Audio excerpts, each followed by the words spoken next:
దేవుని నామానికి మహిమ కలుగునుగాక. క్రీస్తునందు ప్రేమైన దేవుని బిడ్డలారా, ఈ దినము మే 14 లేఖన భాగము యోహాను సువార్త 5వ అధ్యాయము 1 నుండి 24 వచనాలలో దేవుని యొక్క వాగ్దానము 6వ వచనం. యేసు వాడు పడి ఉండుట చూచి, అవును, యేసు ప్రభువారు అక్కడ బెతస్దా అనే కొనేటి దగ్గర 38 సంవత్సరాల నుంచి పడి ఉన్నాడు. దేవదూత వచ్చి నీళ్లు కదిలించినప్పుడు ఒక్కరే బాగుపడతారు, కానీ ఇతడికి ఎవరు సహాయం లేదు. కానీ అద్భుతం ఏంటంటే, మరి అడుక్కునేవాడికి 66 ఊళ్ళు అన్నట్టు, మరి ఇతడు ఎక్కడికెక్కడికో వెళ్లకుండా అక్కడే ఉన్నాడు. ఏదో ఒక రోజు నేను బాగుపడతాను అనేసి ఒక విశ్వాసముతో ఉన్నాడు. సాక్షాత్ యేసు ప్రభువారే వచ్చి అనేక మంది గుంపులుగా మరి రోగులు, అంగవిహీనులు అనేక మంది ఉన్నప్పటికీ వాడు పడి ఉన్నట్టు చూచి, నువ్వు మందిరానికి వస్తుంది చూస్తాడు. బైబిల్లో 145వ కీర్తన 15వ చరణంలో, యెహోవా పడిపోవారందరిని ఉద్ధరించువాడు, మన దేవుడు ఉద్ధరించువాడు. కాబట్టి అతను పడి ఉన్నట్టు చూసి ఏం చేశాడో తెలిసిన, స్వస్థపరచగోరుతున్నావా, లేచి నీ పరుపెత్తుకున్నాడు అని చెప్పాడు. అవునండి, దేవుడు మనల్ని చూసే దేవుడు. దేవుని సన్నిధిలో నువ్వు కనపడితే దేవుడు నీతో మాట్లాడతాడు. ఆయన మాట్లాడితే నువ్వు బాగుపడతావు. హల్లెలూయా. కాబట్టి ఈరోజు ఆయన పడి ఉండుట చూస్తున్నాడు. నిన్ను లేవనెత్తటానికి ఆయన సిద్ధముగా ఉన్నాడు. ఒప్పుకోవలసిన పాపాన్ని మనం చూసినట్లయితే 14వ వచనం, మరి ఎక్కువ కీడు నీకు కలగకున్నట్లు పాపము చేయకము. అయితే యేసు ప్రభువారు స్వస్థపరిచిన ఆ వ్యక్తికి ఎవరు బాగు చేశారో అనేది అర్థం కాల, కనుక్కోటానికి కూడా ప్రయత్నం చేయాల. కానీ అతడు దేవాలయంలో ఉన్నప్పుడు, నేను నిన్ను స్వస్థపరిచాను, నువ్వు నన్ను నమ్మలేదు అంటే, నమ్మి స్వస్థత కలగజేసిన వ్యక్తి మీద ఆయనకి నమ్మకం లేదు, అసలు ఎవరో కూడా తెలియదు.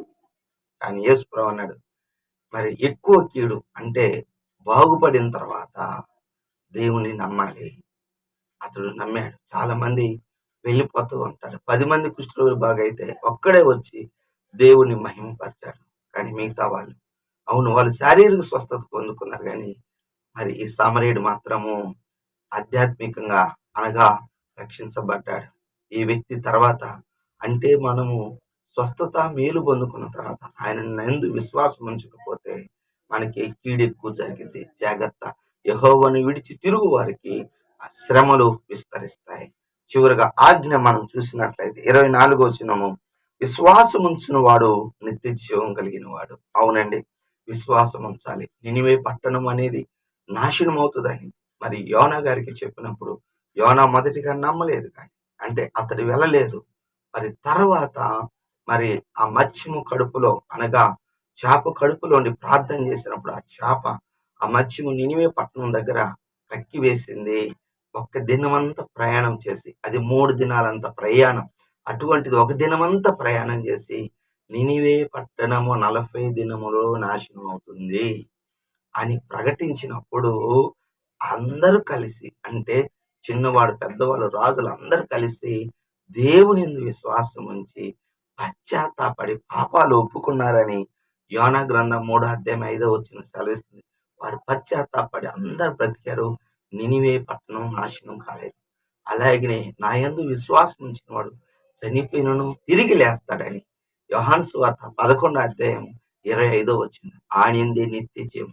చూడండి, ఆయన మాట నమ్మి పశ్చాత్తాపడితే బతికారు. అలాగని విశ్వసిస్తే చనిపోయిన లాజరు కూడా తిరిగి లేచాడు. అవును, మనకి నిత్య జీవం ఉంది. అయితే ఆయన యందు విశ్వాసం ఉంచాలి.